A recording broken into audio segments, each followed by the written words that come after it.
Prezident İlham Əliyev martın 4-də İran İslam Respublikasının ölkəmizdəki səfirliyində olub. İran İslam Respublikasının ali rəhbəri Ayətullah Seyid Əli Xameneyinin və bir çox mülki şəxslərin həlak olması ilə əlaqədar başsağlığı verib. İran İslam Respublikasının ölkəmizdəki səfiri Müçtəba Dəmirçulu dövlətimizin başçısını qarşıladı.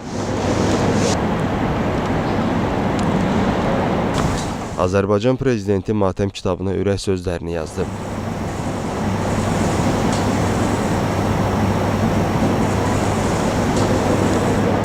Sonra dövlətimizin başçısı səfirlə söhbət etdi. Prezident İlham Əliyev İrana səfərləri zamanı Ayətullah Seyid Əli Xamenei ilə görüşlərini həmişə ən xoş təəssüratlarla xatırlayacağını dedi. Müçtəba Dəmirçulu səfirliyə gələrək başsağlığı verdiyinə görə Azərbaycan Prezidentinə minnətdarlığını bildirdi.